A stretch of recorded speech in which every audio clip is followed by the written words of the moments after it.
He's always trying to break you down, to make you sat, to let you in the darkness from the very beginning, when he declared his enmity to mankind.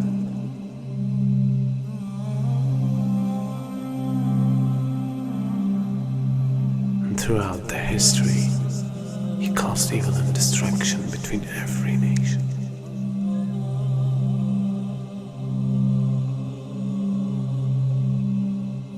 And today, he became much powerful than any time else.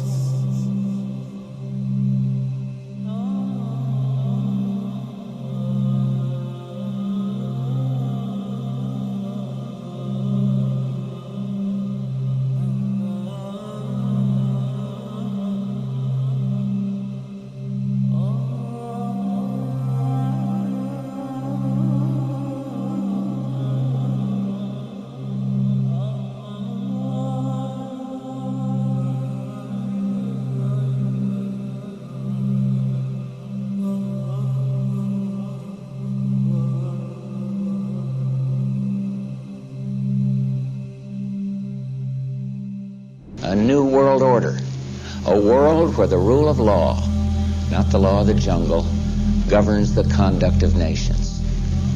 When we are successful, and we will be, we have a real chance at this new world order, an order in which a credible United Nations can use its peacekeeping role to fulfill the promise and vision of the UN's founders.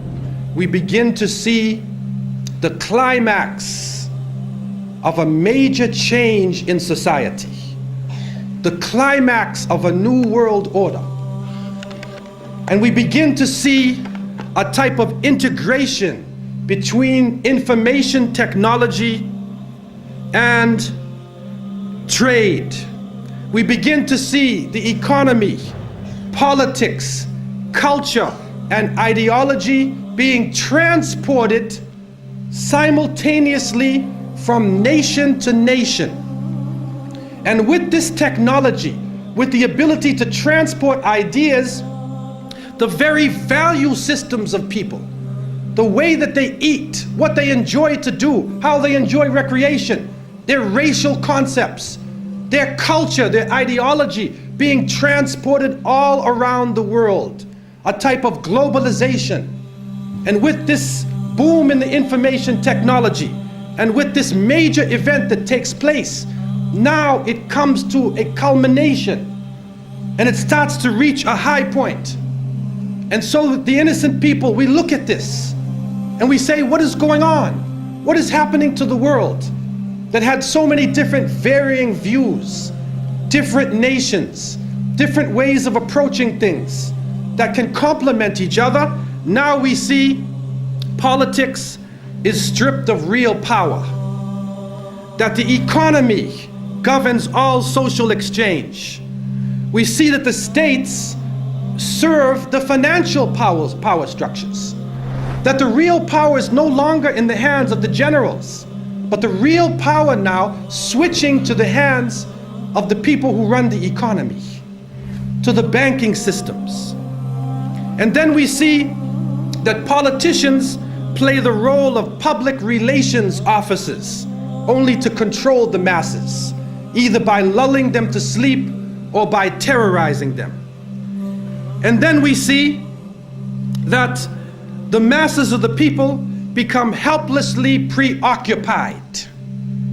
Their lives are now bombarded with a series of cultural events. And these cultural events start to become the most important things in their lives. The World Cup, the Major League Series, the rugby, the cricket, the hockey, the tennis. Whatever the sport may be, we see whole nations coming behind sports. And the national heroes become sporting people.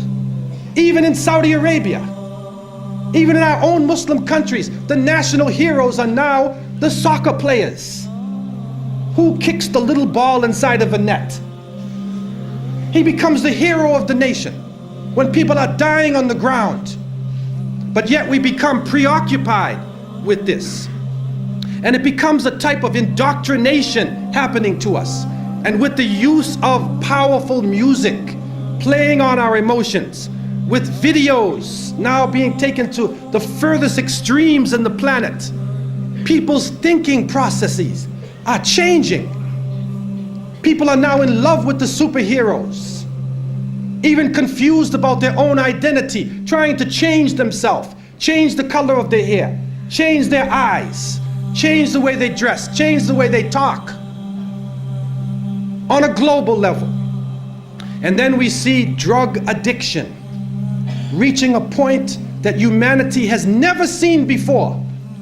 And after traveling to over 36 countries, looking at the Muslims and being with them, I have found that in all of the communities that the young people are being confused with drugs.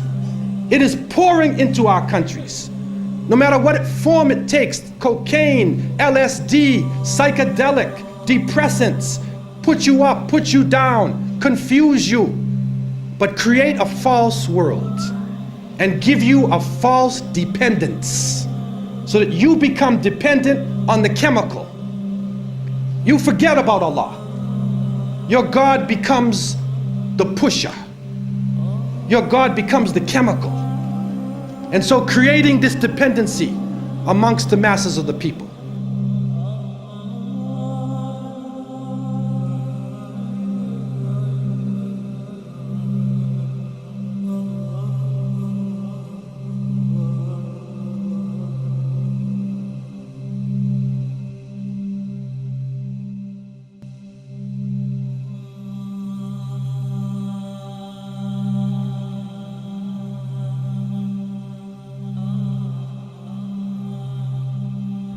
This is a dollar bill, which is the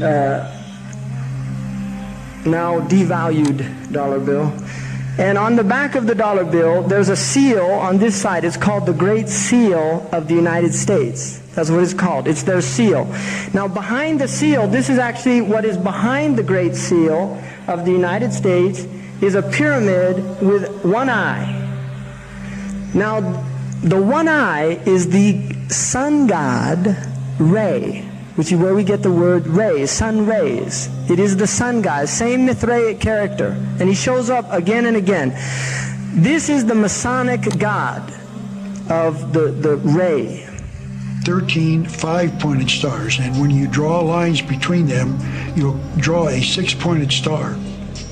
If the hexagonal star is lifted out and placed over the image of the pyramid, its points indicate specific letters in the Latin inscription surrounding it, which are thought to be an anagram. Inside the American dictionary is the word anagram, which is the intentional scrambling of the letters of a word to conceal the real word. So if you re-scramble, you get Masons. This is how we know that the Masons originated the drawings for the Great Seal of the United States. This search for concealed meanings in the iconography is not confined to the imagery alone. It is claimed that the number 13, the most ominous number in Western tradition, is hidden throughout the symbols on the $1 bill. They point out the repetition of the symbolic number 13. There are 13 leaves on the olive branch in the eagle's right claw, 13 arrows in the left claw, 13 stars above the eagle's head, and 13 bars and stripes on the shield. Count the feathers.